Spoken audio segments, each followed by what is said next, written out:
Ça, c'est pour tous les amoureux en ce 14 février, jour de la Saint-Valentin, un titre que l'on doit au groupe Scandale, au sein duquel on retrouvait un album qui date de 1988, c'est pas d'hier. On retrouvait Patrick Brun, Patrick Andal au chant et John Dohan. C'était C'est où sur RCI pour la Saint-Valentin. C'est la vie service. Rodrigue sur RCI. Je pense qu'il est grand temps pour nous d'entamer notre échange du jour, notre rendez-vous du jour, un rendez-vous que nous vous proposons aujourd'hui avec deux invités. Je salue Madame Michèle Drédemy, fondatrice de la méthode 3C. Bonjour Michèle. Bonjour Rodrigue. De passage en Martinique. Très heureux une fois de plus de vous recevoir dans ce studio, ma chère Michèle. Moi aussi. Et Julie Descours, Julie est également avec nous. Bonjour Julie. Bonjour Rodrigue. Alors au programme de notre rendez-vous du jour, comment aider les enfants qui rencontrent des difficultés, qui sont en souffrance dans le cadre de cette crise sanitaire que nous traversons maintenant depuis quelques bons mois. On va voir avec vous comment on peut les aider, comment les accompagner ces enfants. Mais avant toute chose, Michèle, rappelez-nous ce que c'est que la méthode 3C, pour ceux et celles qui se posent encore la question. Alors, la méthode éducative 3C est une méthode psychocorporelle qui est spécialement adaptée aux enfants. Voilà, pour les aider à retrouver le calme, pour développer des qualités comme l'attention, la concentration, mais aussi pour se sentir mieux avec les autres. Donc, nous avons beaucoup d'exercices, qu'ils soient individuels ou en groupe ou à deux. Julie pratique beaucoup la méthode avec dans le cadre du soutien scolaire. Et c'est vrai que c'est une méthode qui est complète, puisqu'elle permet à l'enfant de travailler aussi bien sur le plan intellectuel, émotionnel que physique. D'accord. Donc, c'est quelque chose de complet où il peut, grâce à des exercices très très simples, vraiment pour lui, d'avoir des outils, comme une boîte à outils. Quand il est en colère, il a à sa disposition quelques exercices. Quand il est un peu déprimé, des exercices. Quand il a du manque, un manque de concentration aussi. Donc voilà, on a vraiment beaucoup d'exercices pour aider les enfants. Et on peut les utiliser à la maison, à l'école, Oui. au cours Julie. En fait, on peut les utiliser n'importe où. C'est ça qui est vraiment puissant dans la méthode. 3C pour C pour... Alors, concentration, calme et contrôle. Et c'est une suite logique. D'accord. Parce que la concentration, c'est la base. S'il n'y a pas de concentration, si on n'a pas développé la concentration, le calme est difficile à trouver. Oui. Et la maîtrise de soi aussi. Donc, c'est vraiment c'est la base, la concentration. Donc, on apprend vraiment aux enfants à être plus concentrés. Et on leur explique toujours, par exemple, ceux qui font des combats comme des combats chinois ou autres, s'ils sont pas concentrés, ils sont faibles. C'est la concentration qui donne la force. Donc, ça leur donne une force dans la vie aussi. Alors, avant de lister ces difficultés, restons sur les bases, justement. Donc, on doit bénéficier un enfant dans le cadre de l'apprentissage. Oui. On parlait de la concentration. Oui, il y a la concentration, mais si on veut parler du développement positif de l'enfant ou comment l'enfant se construit aussi, c'est grâce à la structure et grâce aussi à la sécurité. Un enfant a vraiment besoin de sécurité pour évoluer positivement, pour se construire. Et il a besoin d'amour aussi. Ce sont les deux éléments importants, la sécurité et l'amour. Et nous sommes actuellement, justement, on va parler de cette situation particulière que l'on vit depuis 2 ans, quasiment. Ouais. Un enfant ne se sent plus en sécurité parce qu'avec toutes les informations, tout ce qu'il voit, tout ce qu'il entend, tout ce qu'il ressent de la part des adultes, va engendrer chez lui aussi une peur parce que il y a des changements dans la société, il y a des adultes qui sont angoissés, qui ont peur, et l'enfant va ressentir ça. Un enfant est une éponge. Donc tout ce qui vient de l'extérieur, il va le vivre très fort intérieurement. Donc ça va créer en lui de la peur, des angoisses. Ouais. Et donc un état de mal-être et c'est ça qui va mettre l'enfant en difficulté.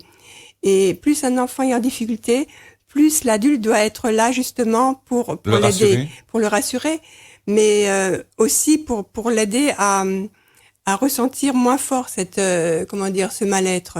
Et ce qu'on demande actuellement aux enfants, on leur demande plus encore.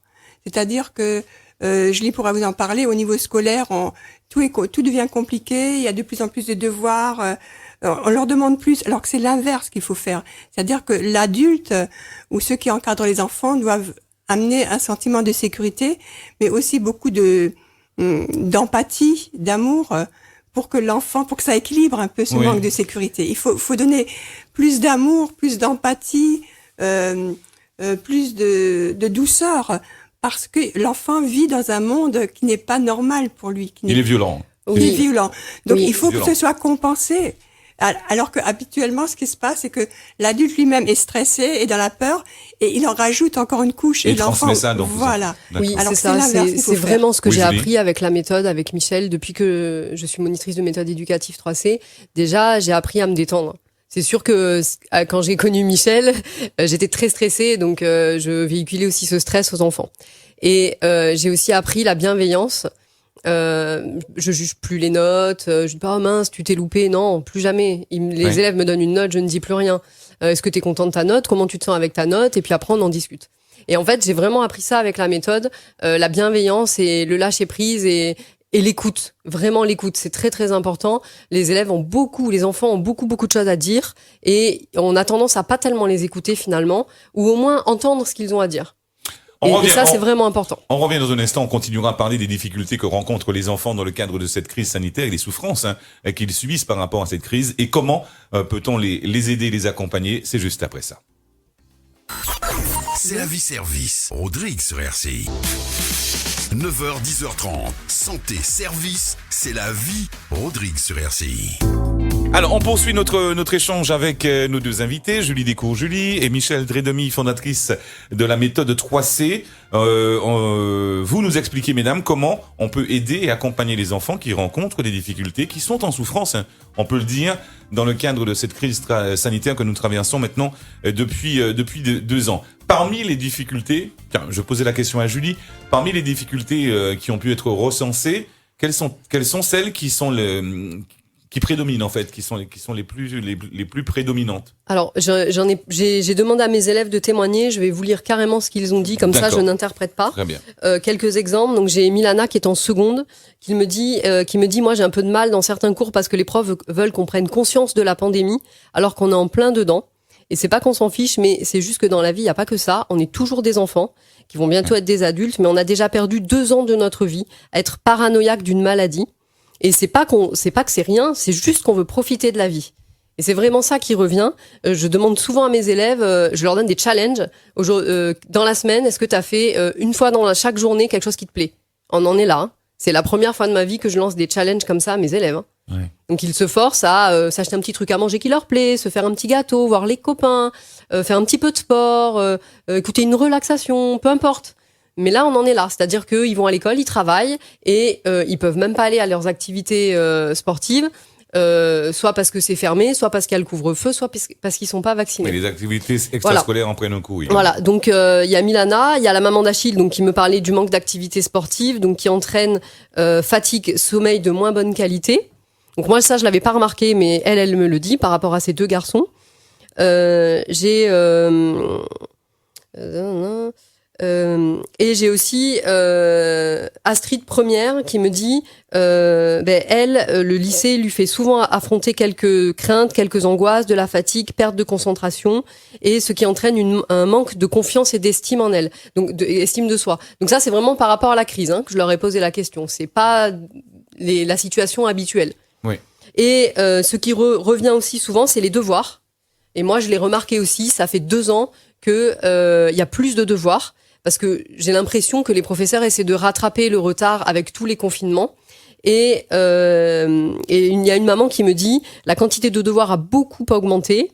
Sur les écoles directes et Pronote, etc., les devoirs, les cahiers de texte en ligne, les professeurs postent des devoirs durant le week-end, les jours fériés, les vacances scolaires.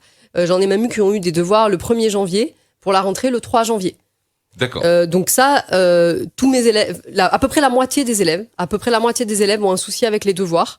Et je confirme, puisque le lundi soir, j'accompagne 5 élèves qui font les devoirs avec moi. Et je vois sur le cahier de texte en ligne que c'est marqué donné du lundi pour le mardi. Il y a des collégiens et des lycéens. On y passe 1h30, mais on n'a pas fini. Au bout d'1h30, on passe à la séance de méthode 3C qui du coup est réduite.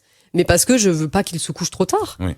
Michel, par rapport à tous ces témoignages que l'on vient d'entendre, on comprend qu'il faut trouver un juste équilibre à cette situation et à cette crise sanitaire dans le cadre de l'enseignement. Et c'est là que la méthode 3C prend tout son intérêt également. Oui, mais avant, je voudrais rebondir aussi sur ce Julie a dit, c'est que l'enfant, par rapport à ce qui se passe, va avoir de plus en plus de stress, de troubles, et souvent ce sont des troubles qui sont pas des troubles habituels des enfants, c'est des troubles et des pathologies que l'on voit chez des adultes, mais pas autrefois on ne voyait pas chez des enfants. Il y a beaucoup d'enfants, Julie pourra aussi en parler, qui font des dépressions. J'ai eu 2 burn-out, hein. Un burn-out l'année dernière, une élève de 3e, et une élève cette année de 1re, burn-out. Le stress lié à la pandémie, le stress des devoirs, de toutes les choses à faire. Les choses qu'on entendait pour les adultes, et là, on les voilà, c'est-à-dire pour les ados. Et le stress est amplifié. J'ai des niveaux de stress en niveau primaire incroyables. Et je me dis, mais comment ils vont faire ces enfants-là quand ils vont être adultes? Michel? Oui, donc c'est vrai que beaucoup sont psychologiquement perturbés. Et la nature d'un enfant, c'est la joie, c'est la spontanéité, c'est l'enthousiasme. Donc, c'est un peu comme si on volait leur enfance. Ils ne vivent plus une vie d'enfant vraiment. Ils sont déjà dans quelque chose qui est lié à la vie de l'adulte. Et c'est pour ça qu'ils ressentent les mêmes pathologies ou bien qu'ils ont les mêmes pathologies. Et ça crée des désordres. Et ça crée des désordres. Et ce qui se passe, je voudrais faire vraiment le parallèle avec la souffrance physique. Là, on parle de souffrance psychologique chez l'enfant. Quand quelqu'un a une souffrance physique, vous avez mal à la tête, mal au ventre ou une autre pathologie, une maladie, on va vous donner un remède. On va trouver une solution. Mais quand il s'agit de quelque chose de l'ordre de psychologique, un trouble psychologique, qu'est-ce qu'on fait? Souvent aussi les adultes, quand ils voient quelque chose, ils disent ouais, c'est pas grave, on n'en tient pas compte comme d'une souffrance physique, parce que souvent on ne sait pas quoi en faire, et on l'occulte un peu. Ouais. Sauf si à un moment donné ça devient trop important, à ce moment-là on va avoir un professionnel. Mais ce qui serait intéressant effectivement avec la méthode, c'est en amont, avant que ça arrive à un état trop compliqué, trop grave, de donner à l'enfant des outils pour justement désamorcer. Oui, allez. Pour désamorcer le stress ou bien le mal-être qu'il a. Parce que mal-être, ça veut dire que l'être a mal. Oui. Donc il y a une souffrance. On verra dans un instant. Ouais. On verra dans un instant quels sont les moyens qui peuvent aider et accompagner les enfants qui sont en difficulté et en souffrance. On a une sortie à effectuer, il est 9h36. L'heure des bonnes affaires sur RCI. C'est la vie service. Rodrigue sur RCI. Difficultés et souffrances rencontrées par les enfants dans le cadre de la crise sanitaire. Comment les aider et les accompagner? C'est ce que nous demandons donc à nos 2 invités. Je rappelle que Michel Dridemy, fondatrice de la méthode 3C, est avec nous. Julie Bonfrat des cours Julie également. Et là maintenant, on va essayer de comprendre comment. Là, on a listé quelques difficultés rencontrées par les enfants dans le cadre de cette crise sanitaire. On va essayer de voir comment on peut justement, grâce à notamment la méthode 3C, les aider et les accompagner. Michel, quels sont les outils qu'on peut leur proposer à ces enfants? Alors, la période que nous vivons touche beaucoup les enfants sur le plan émotionnel, puisqu'on retrouve des peurs, des angoisses. Donc. C'est ce qu'on a pu entendre dans les témoignages de Julie. Oui, Julie tout à l'heure. Et tout ce qui est d'ordre émotionnel, qui est perturbé, va s'inscrire dans le corps. C'est-à-dire que les tensions vont se mettre dans le corps. Donc, au niveau de la méthode, ce qu'on va faire, c'est au niveau de la méthode, ce qu'on va faire, c'est qu'on va aider l'enfant ou lui donner des exercices pour justement évacuer les tensions qui se sont inscrites dans le corps. Et comme on sait qu'il y a une relation étroite entre corps et le psychologique, en agissant sur le corps, on va agir aussi au niveau émotionnel. Donc l'enfant va avoir des outils qu'il peut utiliser un peu, c'est ce que propose Julie aussi à ses élèves, comme une hygiène de vie tous les jours, faire des petits exercices pour évacuer les tensions. On a beaucoup d'exercices pour le faire, comme feel good, le bûcheron, le décollage. Donc ce sont des exercices où on va mobiliser le corps de façon intense par des tremblements, des mouvements pour évacuer les tensions. Et à partir de ce moment-là, on peut leur proposer des exercices ou de la relaxation pour se calmer, vraiment. Alors, vous avez des questions à poser à nos invités, n'hésitez pas, 05 96 63 12 12. Vous avez des enfants à la maison qui traversent difficilement cette crise sanitaire depuis 2 ans. Vous voulez avoir quelques réponses aux questions que vous vous posez. C'est le moment. Profitez de la présence de Michel Dridemy et de Julie Bonfrat pour leur poser vos questions. Il a fallu tout revoir, finalement, Julie, depuis 2 ans. il a fallu tout revoir par rapport justement aux éléments qu'apportait à l'instant Michel Dredemy. Oui, tout à fait. La chose qui a, je pense, le plus changé à mon niveau, c'est que le débriefing, donc la première partie de la séance de méthode éducative 3C, où on peut parler de ses difficultés et parler des exercices qu'on a pratiqués pendant la semaine, dure plus longtemps qu'avant, parce que les enfants ont besoin de s'exprimer. Donc ça se limite plus aux exercices de méthode 3C, ils peuvent me parler des difficultés qu'ils ont eues dans la semaine, ou des joies, hein, parce que quand je leur donne des challenges de faire des petites choses qui leur plaisent dans la semaine, ils me le partagent aussi. Ils sont pas obligés de partager, mais en général, ils veulent partager et je suis obligée de les couper parce que sinon, ça serait trop long. Alors qu'avant, le débriefing était très succinct. On parlait des exercices faits à la maison. Bon, s'il y avait un gros souci, on en parlait. J'avais détecté un cas de violence à l'école, mais c'était assez succinct. Là, maintenant, ça peut arriver qu'on parle pendant 30 minutes. Il y a que 5 élèves, hein. Parce qu'ils ont absolument besoin de s'exprimer. Il y a plein de choses à dire. C'était pas autant le cas avant. D'accord. Et donc les élèves me disent, par exemple, Thomas qui est en 4e me dit, j'utilise la respiration abdominale le soir avant de dormir. C'est pas magique, mais ça m'aide à mieux dormir. J'utilise je me programme. Donc là, on programme le cerveau. Michel vous en parlera. On programme ce qu'on veut dans le cerveau, en fait. Donc on met des phrases positives dans son cerveau. Et donc là, ça peut être j'ai confiance en moi, je suis quelqu'un d'unique et d'important, des choses comme ça. Et ça marche très bien. Michel, cette programmation cérébrale, elle est importante. Oui, elle est importante parce que on en parlait tout à l'heure avec Julie, et souvent les adultes, sans s'en rendre compte, disent des choses négatives aux enfants. Tu es nul, tu n'y arriveras pas. T'es pas sympa, enfin donc te feignant, paresseux. Moi voilà, je disais ça va pas assez vite aussi avant, quelquefois. Tu vas pas assez vite parce que je savais qu'au contrôle ça allait être dur au niveau timing. Ouais. Et donc le cerveau se construit aussi avec ces comment dire, ces injonctions négatives qu'il peut recevoir de l'extérieur.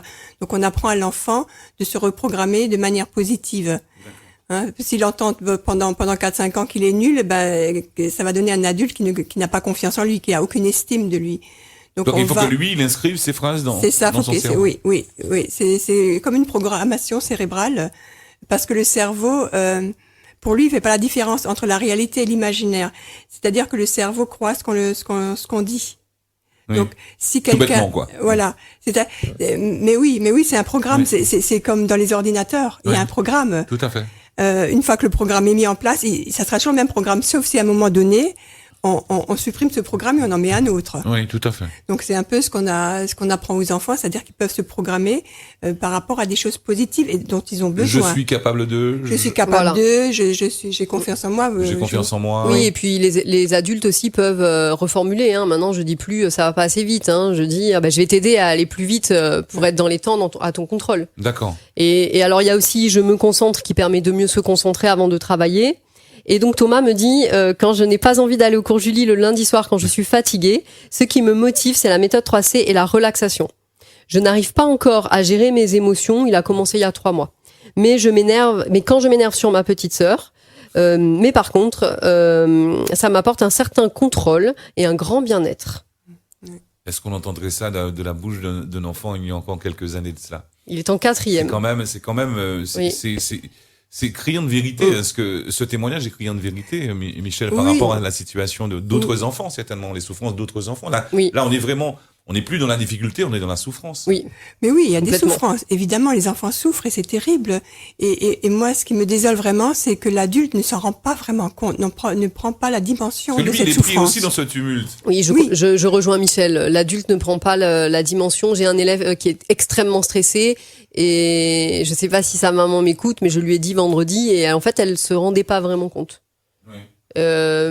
Soit parce que c'est trop dur à voir, soit parce que l'enfant sait bien le cacher à la maison et peut-être qu'avec moi, c'est plus facile de le voir parce que il a d'autres comportements avec moi que ceux qu'il a à la maison. Mmh.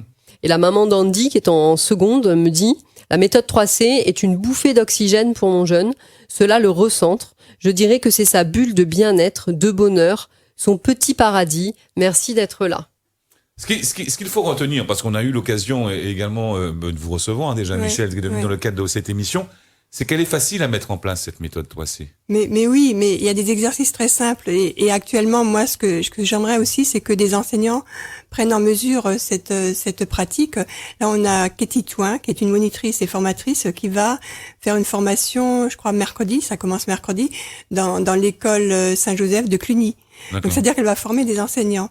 Et on va leur donner quelques exercices, pas beaucoup, parce que quand on fait une formation de monitrice comme Julie, c'est-à-dire qu'on apprend à créer des séances types et à savoir quel exercice mettre en place en cas de manque de confiance en soi par rapport à l'âge. Enfin voilà, donc c'est beaucoup plus complexe. Mais pour les enseignants, on peut leur donner quelques exercices de base pour ou recentrer l'enfant, ou le calmer, ou le détendre.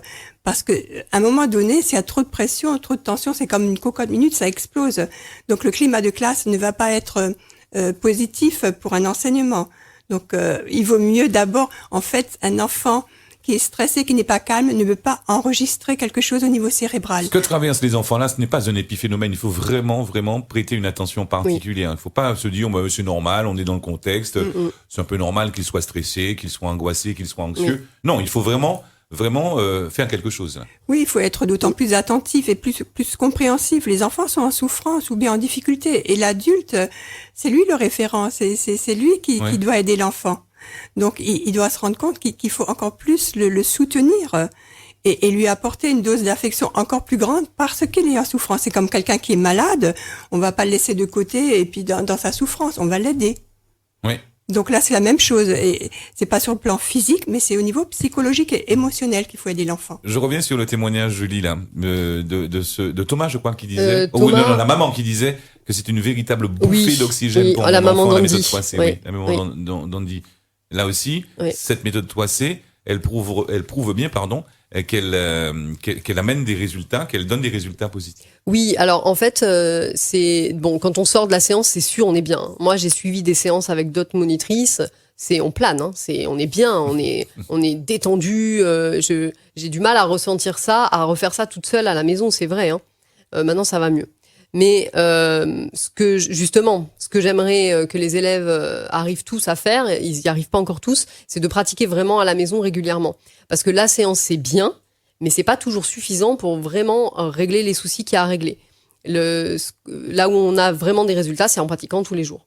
Et c'est ce que je fais, je leur dis les exercices que moi je fais tous les jours. Je fais la respiration de la montagne avant de dormir, je fais l'étirement de la joie le matin, j'étire le dos, donc plage physique 1 le matin. Et je leur dis ce que je fais, ça les motive aussi. Et je leur dis après, vous pouvez choisir d'autres exercices, pas forcément les mêmes que moi. Il y en a peut-être d'autres qui vous parlent plus, qui vous font plus de bien, ou alors vous n'avez pas les mêmes problématiques, tout simplement. Donc vous choisissez vos exercices. Ça peut être qu'un par jour, ça peut être 2, ça peut être 3. Et vraiment avoir une hygiène de vie. Et je leur dis, vous ne loupez pas 2 jours de suite. C'est comme se brosser les dents. Vous pouvez louper 1 jour, mais vous pouvez pas louper 2 jours. Et puis, bien sûr, quand on est en colère, alors là, on fait le bûcheron, qu'on fait pas forcément tous les jours. Et encore que les primaires, la plupart font le bûcheron en rentrant à la maison, hein, avant les devoirs. Hein. Bûcheron étant un des exercices que propose la méthode. Qui permet de canaliser la colère. Oui. D'accord. De faire sortir la colère. Parce que les enfants, en rentrant de l'école, ils ont encore des devoirs à faire. Donc ça, c'est un problème majeur dont je vais en parler plus amplement une prochaine fois. Les devoirs, quand on a eu 6 heures de cours ou 7 heures de cours et qu'on a encore 2 heures de devoirs à faire à la maison, le cerveau ne veut pas, ça ne rentre pas. Donc les parents, des fois, pensent que leurs enfants sont feignants. Non, ça ne rentre pas. Le cerveau ne peut plus se concentrer pour travailler. Donc il y a des petites techniques, on arrive avec la méthode 3C à quand même travailler un peu le soir, mais il y a des limites. Le cerveau, il peut pas être dans l'intellect toute la journée. On a besoin de se dépenser aussi. Michel. Tout à fait, c'est comme au niveau physique. Si vous demandez à quelqu'un de faire 6 heures de sport par jour, et le soir encore 2 heures, mais vous vous rendez compte, c'est pas possible. Mais c'est ce qu'on demande à l'enfant au niveau intellectuel. Ce qui, là aussi, n'est pas possible. Bah non, mais c'est pas normal. C'est pas normal, c'est pas équilibrant. D'accord. On revient, mesdames, dans un instant pour la suite de notre échange, toujours autour de la méthode 3C, comment aider et accompagner les enfants en difficulté et en souffrance dans le cadre de cette crise sanitaire. C'est notre sujet du jour, pardon. À tout de suite. C'est la vie service. Rodrigue sur RCI. 9h, 10h30. Santé, service, c'est la vie. Rodrigue sur RCI. Dans un instant, nous retrouvons nos 2 invités. Michel Dredemi, fondatrice de la méthode 3C, et Julie Bonfrat des cours Julie. On continue à échanger avec elle au sujet des difficultés et des souffrances rencontrées par les enfants dans le cadre de cette crise sanitaire que nous traversons maintenant depuis 2 ans. Mais juste avant, on va ouvrir une petite fenêtre sur la Saint-Valentin, une opération initiée par quelques commerçants de la ville de Fort-de-France. On va essayer de savoir comment les choses vont se dérouler. C'est Patrice Guiteau qui est en ligne avec moi de SPAG. Bonjour Patrice. Bonjour Rodrigue, comment vas-tu? Bienvenue mon cher Patrice, ça va et toi? Ça va, comme lundi. Ouais. Lundi avec un grand cœur d'amour. Patrice Guiteau, que j'ai eu l'occasion de recevoir dans un jour une entreprise qui nous parlait de son métier de cordonnier à travers donc tous ces produits qu'il fabrique de ses mains. Et Patrice, il y a une opération aujourd'hui, je le disais, initiée par quelques commerçants de la ville de Fort-de-France dans le cadre de la Saint-Valentin. De quoi s'agit-il exactement? Alors, cette initiative n'est pas de tous les commerçants de la ville de Fort-de-France. C'est bien dit quelques. L'initiative vient de SPAG les créateurs. Oui. Donc SPAG les créateurs, nous avons décidé avec ce mouvement, ce temps qu'on a aujourd'hui, cette épidémie que nous avons aujourd'hui, tout le monde est stressé. On n'a plus de sourire, on n'a plus rien. Aujourd'hui, Saint-Valentin, SPAG les créateurs, on a décidé de distiller l'amour. Donc, on va passer dans le centre-ville, on va distribuer des roses, on va distribuer un sourire, une force et un partage. Et on en a bien besoin en ces temps difficiles, mon cher Patrice. Eh ben voilà, c'est pour cette raison que SPAG les créateurs, on a décidé ça. On a décidé de mettre un petit rayon de soleil, peut-être qu'il n'est pas pour toute la semaine, mais ne serait-ce que pour aujourd'hui, Saint-Valentin, plus le rayon de soleil. Car nous, les artisans, on a besoin de ça, Rodrigue. Oui. Tout le monde aujourd'hui, ils ont un masque, on voit plus le sourire. Donc, nous, si tu veux, on est un petit peu emprisonniers de tout ça. Parce qu'on n'a plus cette vibration pour justement entrer dans la création. Oui. SPAG les créateurs et alias Cordo, on a décidé de distiller l'amour, un sourire, un partage, une force. Et ça va se passer dans les rues de Fort-de-France? Ça va se passer dans les rues de Fort-de-France. Là, on va se Vous démarrez là? On a déjà démarré. On va direct maintenant à la chambre de commerce et on va donner quelques roses à certaines personnes qui sont là. Et on pense aussi, SPAG pense aussi à ceux qui, par rapport à ce Covid-19, il y a des séparations. Il y a des gens qui ont envie d'avoir de l'amour. SPAG va donner le maximum d'amour ce matin à tout un chacun, que homme, que femme. Voilà, c'est notre but. Nous, en fait, si tu veux, Rodrigue, SPAG les créateurs, on travaille avec de l'amour. Et on le dit souvent sur les réseaux, mais aujourd'hui, on a envie d'une chose. Partager cet amour. C'est l'amour qui touche. Pas le dire, mais le mettre en action aujourd'hui. On a tous besoin de ça aujourd'hui. Bravo en tout cas pour cette belle initiative avec SPAG les créateurs. Donc, distillons l'amour dans les rues de Fort-de-France aujourd'hui et un peu partout sur notre île. On ne peut pas distiller ça. C'est l'amour qui touche, hein? L'amour, c'est tout. Et nous, ça fait. Merci Patrice d'avoir été en direct avec nous pour nous parler de cette belle opération. Et puis, allez, accordez-lui également un joli sourire quand il viendra vers vous. Merci à SPAG les créateurs, merci à Patrice Guiteau pour ce petit point que nous voulons faire, que je voulais faire également sur cette belle opération. À bientôt Patrice, belle fin de journée. À bientôt Rodrigue. Et joyeuses fêtes. Merci. Et bonne Saint-Valentin. Bonne Saint-Valentin à toi également. Merci, 10h10. bye bye. C'est la vie service. Rodrigue sur RCI. Comme on a besoin de nourriture pour grandir au niveau du corps physique, on a besoin de cette nourriture au niveau psychologique. Enfin, l'enfant a besoin de la nourriture, de l'amour pour grandir psychologiquement. Oui. Donc, et là, on est justement dans une période qui est encore plus déstabilisante pour l'enfant, où il y a plus de souffrance et on devrait donner encore plus que ce qu'on donnait, enfin, plus il y a des que efforts d'habitude supplémentaires à faire. À faire à ce niveau-là. L'adulte doit être encore plus compréhensif, plus attentif, plus à l'écoute de son enfant pour voir s'il y a une souffrance, un stress et trouver des solutions comme on trouve des solutions quand on a mal au niveau physique. Oui. Je rebondis Julie. sur compréhensif, Michel, parce que alors c'est peut-être lié aussi à notre éducation. Hein, je ne sais pas, on n'a pas tous eu la même éducation, mais j'ai des parents d'élèves qui ont tendance à dire oh mon enfant est feignant, oh là là quand je lui arrête les écrans il s'énerve. Alors déjà c'est normal, son cerveau n'est pas capable de s'arrêter tout seul en fait. Donc les écrans c'est normal, c'est à l'adulte normalement de gérer ça. Et effectivement il y a peut-être besoin d'un petit peu plus de compréhension. C'est-à-dire ils sont stressés, ils sont dans la vie de tous les jours, ils sont peut-être pas bien aussi, je ne sais pas. Et du coup j'entends beaucoup mon enfant fait ci, mon enfant fait là, mais mais comme si il faisait exprès en fait de ne pas faire ses devoirs ou de râler quand il a besoin de faire les devoirs, tout simplement parce qu'il est fatigué, ce qu'on a dit tout à l'heure, ou qu'il s'en fiche de l'école. Non.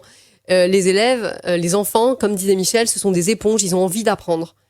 Donc si y a quelque chose qui ne va pas, s'ils n'arrivent pas à travailler à l'école ou s'ils font le pitre à l'école, je ne sais pas, ou s'ils n'arrivent pas à se mettre à faire leurs devoirs à la maison, c'est qu'il y a un problème. Voilà, c'est pas lui dire ah non mais fais ci, fais ça, c'est comme ça, non, ça marche pas. D'où l'intérêt que la Ça communication en tout cas soit maintenue. Hein. C'est ça, c'est si vous demandez à un enfant, il y a une petite qui ne voulait pas faire ses devoirs à la maison, donc elle les faisait qu'au cours Julie. Et on lui a demandé un soir, les parents étaient désespérés, parce que c'est vrai qu'on voit pas les mêmes enfants au cours Julie qu'à la maison, hein, c'est normal, hein, ils ont pas les mêmes repères. Et on demande à la petite Andrea, qu'est-ce qu'il te faut pour travailler à la maison ? Il me faut un tableau. Voilà, les parents sont allés acheter un petit tableau et elle fait ses devoirs à la maison. Des fois, ça tient à rien, mais simplement, les enfants ont besoin qu'on soit compréhensif et qu'on communique avec eux tout simplement. Des solutions, ils en ont à l'appel en fait. Hein. Il suffit de leur demander s'ils en ont et ils vous les donneront. L'importance des écrans également ? Oui, alors j'ai la maman de Mehdi qui est en 4e, qui suit une séance d'aide aux devoirs et de méthode éducative 3C depuis octobre. Et elle me dit, cette heure de méthode 3C lui apporte une paix intérieure, un moment d'apaisement dans ce monde agité. Donc ça rejoint vraiment ce qu'on vient de dire. Et elle me dit, un moment sans les écrans qui lui permet de réfléchir sur sa vie, ça lui fait du bien. Mehdi, c'est à lui que je lance des challenges, entre autres, pour se faire plaisir, en fait. Là, il apprend à profiter de la vie avec moi. Et les écrans, on a 2 exercices de méthode 3C, mais particulièrement le réveil matin, qui permet de programmer le cerveau. On a parlé de « je me programme » tout à l'heure. Il y a aussi le réveil matin. Aujourd'hui, je limite mon temps d'écran à 1 heure, par exemple. C'est pas moi qui dis les heures, hein. C'est les élèves qui décident. Hein. Il y en a qui disent 3 heures. Hein. Il y en a qui veulent limiter leur temps d'écran à 3 heures. Donc, j'imagine pas où ils en sont. Hein. Il y en a qui veulent limiter à 30 minutes. Alors là, normalement, les écrans, normalement, c'est le rôle des parents de gérer. Et les parents ont beaucoup de difficultés avec ça parce que le cerveau de l'enfant n'est pas capable de s'arrêter. Donc, vous arrêtez le Wi-Fi, vous arrêtez l'écran, vous prenez le téléphone, l'enfant fait une crise. Et les grands, ils peuvent faire une crise au point de frapper leurs parents. Hein. Et j'ai un élève qui me dit, moi maintenant, parce qu'on a fait un contrat avec la maman, donc à 21h, elle arrête le Wi-Fi. À 21h, le Wi-Fi s'arrête, il fait feel good pour gérer sa colère et son énervement au moment où la maman arrête le Wi-Fi. Parce qu'il sait que c'est bon pour lui, mais parce qu'on a pris le temps de lui expliquer que c'est pas une punition, que effectivement il passe trop de temps sur les écrans. Et il me dit lui-même, hein, le lundi soir, quand il n'arrive pas à travailler, il me dit, je n'arrive pas à travailler, j'ai passé trop de temps sur les écrans. D'accord, voilà. Il en est conscient. Voilà. Et après, on lui donne des outils avec la méthode 3C pour pouvoir reprogrammer son cerveau et sortir de sa dépendance aux écrans. Et la dépendance aux écrans, c'est un problème qui revient souvent. C'est-à-dire qu'en distanciel, ils sont à la maison. Oui. Déjà, ils ont les cours déjà sur les écrans, donc c'est trop. La présence des écrans, elle a été renforcée. Et quand ils ont fini les cours, ils font des jeux, ils chattent avec leurs amis, etc. Et en fait, les écrans ont une place beaucoup trop importante dans la vie de beaucoup d'enfants. Et au détriment des livres, d'ailleurs, on voit que le niveau en français a baissé. C'est aussi lié à ça. Et ça a été amplifié avec les confinements. C'est que les enfants ne lisent pas. Ils sont sur les écrans. Oui. Michel, quels sont les événements qui sont programmés dans le cadre de votre passage en Martinique dans les prochaines semaines, voire jours? Dans les prochaines semaines, qu'est-ce qui va se passer? Voilà. C'est surtout par rapport aux monitrices. On a décidé vraiment de donner aux parents des outils. Parce que c'est eux qui sont les plus proches des enfants. Et c'est important qu'ils aient des outils. Comme on a dit, pour ce qui est d'ordre physique, on trouve un médicament. Et donc là, on va donner aux parents un peu comme un médicament, hein, pour aider l'enfant quand il est dans une situation difficile. Donc ce sont des ateliers de parentalité, des ateliers parents qui durent 3 heures pour les parents. Donc il y a que les parents qui viennent, ils ne viennent pas avec les enfants. Et on va avoir des thèmes comme par exemple aider son enfant à canaliser sa colère, à sortir de l'agitation, se libérer de la peur, la communication positive, développer sa concentration. Donc il y aura des thèmes, les parents viennent, donc ils auront des éléments au niveau théorique pour comprendre pourquoi on fait tel exercice et quelles sont les solutions. Et on leur donnera des exercices qu'ils pourront pratiquer avec leurs enfants. Ça va se passer comment et où? Alors pour le moment, c'est pas encore mis en place, ça sera à partir du mois de mars. D'accord. Parce que là, vous reviendrez nous préciser les choses alors. Au mois de mars, Michel nous forme et ensuite nous pourrons communiquer une fois que nous aurons reçu la formation. Ok, très bien. Et on a aussi On a aussi les cours parents-enfants dont Julie... Julie? Oui, je fais des cours par enfant une fois par mois le samedi soir. Pour l'instant, c'est en visio, mais je croise les doigts. On va bientôt déménager et pouvoir accueillir tout le monde dans un nouveau local. Et à propos de ces séances parents-enfants, j'ai un élève qui m'a dit dernièrement, quand je préparais l'émission, que j'ai demandé les témoignages, qu'il n'est plus en conflit avec sa maman depuis la séance parents-enfants. Ah oui. Alors c'est fort, donc je le partage, parce que bon, une seule séance, quoi. Et en fait, c'est juste 1 heure où ils sont ensemble, mais où la maman ou le papa n'a pas besoin de se préoccuper de son enfant. C'est-à-dire que s'il y a quelque chose qui va pas, c'est moi qui gère, même en visio. Et donc, ils font des exercices à 2 déjà qui les rapprochent, qui leur permet aussi de passer tout simplement du temps ensemble. Et en plus, les parents peuvent faire les exercices que je fais habituellement avec les enfants. Donc ils connaissent. Ah ben ça y est, je sais ce que Julie fait avec mon enfant quand je le dépose en méthode éducative 3C. Et donc du coup, c'est très puissant. Alors à tous ces parents, à tous ces enfants, Michel, qui crient au secours, qui ont envie de se faire entendre parce qu'ils sont véritablement en difficulté et en souffrance, la solution, elle existe. Oui, bien sûr, parce que la méthode est déjà diffusée maintenant depuis plus de 10 ans en Martinique et on a vraiment des résultats, que ce soit au niveau scolaire ou dans la vie des enfants. C'est-à-dire qu'il y a une amélioration aussi bien, enfin souvent au niveau scolaire. On a eu des enfants qui devaient être sortis de l'école et qui après ils ont eu le tableau d'honneur au niveau comportement, ils ont évolué au niveau des notes. Donc on a vraiment des résultats. Donc il y a des témoignages de chefs d'établissement qui en parlent et au niveau comportement aussi, il y a moins d'agressivité à ce moment-là dans l'école.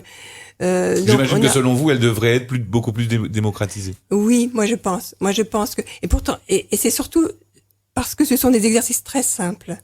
C'est-à-dire que pas n'importe qui, il faut quand même aussi celui-là qui transmet, il faut pas qu'il transmette en étant lui-même agité, en parlant vite. D'où l'intérêt de la formation justement pour les formateurs et formatrices. Voilà. Ouais. Donc même là, quand Katie va faire juste une journée dans une école, elle leur apprend aussi à poser la voix, elle leur demande de lire un texte pour que la voix soit bien posée. D'accord. Parce que si dans la voix on entend aussi s'il y a de l'agitation de l'enseignant, donc ça va pas du tout transmettre le calme, ça va être l'inverse. Donc on donne des outils aussi à ceux qui vont transmettre. Et ça, alors il y a des séances aussi adultes, mais indépendamment des séances adultes, et les enfants transmettent la méthode aux parents. C'est-à-dire qu'ils voient le parent stressé, fais le bûcheron, maman. Et en fait, du coup, les parents se détendent aussi. Excellent. C'est ça qui est formidable. C'est qu'en fait, dans le foyer, il y a une seule personne qui prend un petit peu soin de lui ou qui fait un petit peu attention à ses émotions, etc. Et dans la famille, tout le monde suit. Ouais. Et c'est ça qui est assez fort, quoi. C'est comme dans un couple, hein. Il y en a un qui fait une thérapie, quelquefois ça peut suffire pour pouvoir gérer les problèmes dans le couple parce que tout simplement il y en a un qui commence à écouter l'autre. Très bien. Nous ne pouvons que conseiller à ceux et celles qui ont fait le choix de nous écouter aujourd'hui, qui se reconnaissent en tout cas dans cet échange que nous avons eu pour le thème, de rentrer en contact avec Julie notamment. Ouais. On expliquera ça dans un instant. Mais il y a un témoignage. Oui, je voulais terminer sur le témoignage d'Emeline, qui est maintenant en seconde et qui a fait un burn-out l'année dernière en 3e. Donc elle a été suivie au cours Julie seulement en 3e. Hein. Là, cette année, je ne la suis plus. On écoute ce témoignage. Et elle nous dit, cette année, je tiens à vous remercier parce que je suis plus apaisée. Et dans mon établissement, je suis plus écoutée. Donc ça aussi, ça enlève de la pression et du stress. Je fais toujours des exercices pour gérer mon stress qui a quasiment disparu. Vous n'imaginez pas à quel point son niveau de stress était élevé. Hein, oui, on rappelle qu'elle a fait quand même un burn-out. Voilà, elle a été arrêtée par le médecin. La méthode éducative 3C est une méthode que je recommande beaucoup à mon entourage, surtout aux personnes qui sont dans des situations compliquées, stressantes, etc. Et aussi à des amis pour qu'ils puissent se détendre après une journée de travail, d'école, etc. Ouais. Mais c'est un superbe témoignage, en tout cas, pour refermer et conclure ce rendez-vous du jour. Comment rentre-t-on en contact avec les courants Julie ? Alors, vous m'appelez ou WhatsApp, c'est mieux. Vous m'envoyez un petit WhatsApp au 06 96 36 89 11. 36 89 11, c'est un portable et vous lui envoyez à Julie un WhatsApp. Et je transmettrai les coordonnées des monitrices qui pratiquent en Martinique en fonction du lieu géographique où se trouve la personne qui va m'appeler. Michel Dredemi, merci d'avoir répondu à notre invitation aujourd'hui. C'est toujours un plaisir de vous accueillir dans ce studio pour nous parler de la méthode 3C et en tout cas pour avoir mis l'accent sur les difficultés et les souffrances des enfants liés au contexte sanitaire. Merci à vous. Une Merci très belle fin de beaucoup. journée. À vous Merci aussi. Julie. Merci Rodrigue, avec plaisir, à bientôt À j'espère. bientôt. Oui, sans souci, la porte reste toujours ouverte pour les cours, Julie. Génial. Il n'y a pas de souci. À très bientôt. Une belle fin de journée à vous, mesdames. Et merci pour cet échange que nous avons eu aujourd'hui. Dans un instant, on prend connaissance des offres d'emploi du jour. Il est 10h23. C'est la vie service. Rodrigue sur RCI. RCI, les offres pour l'emploi du jour.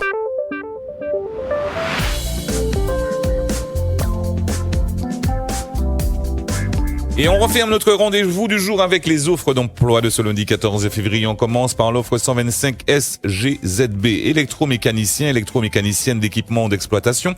Une entreprise recherche une électromécanicienne ou un électromécanicien pour rejoindre ses équipes. Vous effectuerez les dépannages et diagnostics sur chantier et atelier. Et en atelier, vous assurez l'entretien et la préparation des matériels du parc de location et participerez au bon fonctionnement de l'atelier. Tourné vers la satisfaction client, vous contribuerez à la réalisation du service en agence.